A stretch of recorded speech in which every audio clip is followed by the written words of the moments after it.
ये बात आज से 20 साल पहले की, जब एक देश पर बहुत ज्यादा अंतरराष्ट्रीय कर्ज था। ये कर्ज इतना ज्यादा था कि वहां की गवर्नमेंट को समझ में नहीं आ रहा था कि चुकाएं कैसे। देश के हालात बहुत ज्यादा खराब थे, लेकिन इस सिचुएशन पे उस देश की जनता ने अपनी गवर्नमेंट का साथ दिया। कैसे, मैं आपको बताता हूं। वहां की जनता ने अपने अपने घर से अपनी अपनी बिलोंगिंग्स जैसे कि सोने की अंगूठियां, अपने नेकलेसेस, करेंसी इकट्ठा करके सरकार को डोनेट की ताकि वो अपना अंतरराष्ट्रीय कर्ज चुका सके। और आज 20 साल बाद वो कंट्री अपने पांव पर खड़ी है। उस कंट्री का नाम है साउथ कोरिया। गाइस, जहां हम अपने देश से बहुत ज्यादा एक्सपेक्टेशंस रखते हैं और सिर्फ मांगते रहते हैं, पर हम ये नहीं सोचते कि हमारा भी अपने देश के लिए एक फर्ज बनता है। अपने देश के लिए फर्ज को कैसे चुकाया जाता है, ये आप साउथ कोरिया के लोगों से सीख सकते हैं। वो एक साधारण सी गृहिणी थी और घर पे ही शास्त्रीय संगीत सिखाया करती थी। 2013 में अचानक से वो एक बीमारी का शिकार हो गई और लगातार 2 साल तक उन्हें दवाइयां लेनी पड़ी, जिसकी वजह से उनका वजन भी काफी ज्यादा बढ़ गया था।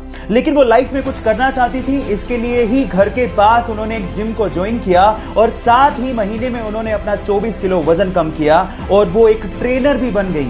उसके बाद उन्होंने सोचा कि क्यों ना एक 6 पैक बॉडी बनाई जाए। इसके लिए उन्होंने 8 महीने की कड़ी मेहनत की और फाइनली एक रिप्ड बॉडी बना ली और एक बॉडी बिल्डिंग चैंपियनशिप में पार्टिसिपेट भी किया।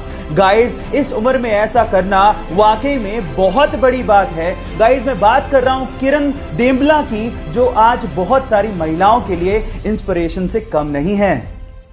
जब वो हैदराबाद जाने के लिए रेलवे प्लेटफॉर्म पे खड़ा था तो पैर फिसलने की वजह से वो सामने से आती हुई ट्रेन की चपेट में आ गया, जिसकी वजह से उसके दोनों पैर कट गए। 2 घंटे तक उसको किसी ने हाथ भी नहीं लगाया और 6 घंटे की मशक्कत के बाद उसे अस्पताल पहुंचाया गया, जहां पर डॉक्टर्स ने उसकी मां को कहा कि इसके शरीर से पूरा खून बह चुका है, अब वो जिंदा नहीं बच सकता। लेकिन फिर भी उसकी मां ने कहा कि चाहे ये जिंदा रहे या मरे, मैं इसका इलाज जरूर कराऊंगी क्योंकि ये मेरा बेटा है। जैसे तैसे पैसे जुटाकर उसका इलाज करवाया गया। वो जिंदा तो बच गया, लेकिन उसने अपने पैर गवा दिए। इस सिचुएशन पे उसके भाई ने उसका साथ छोड़ दिया। लोगों ने उसे भीख मांगने तक की सलाह दे दी, लेकिन उसने कहा कि मैं भीख नहीं मांगूंगा, मैं हार नहीं मानूंगा।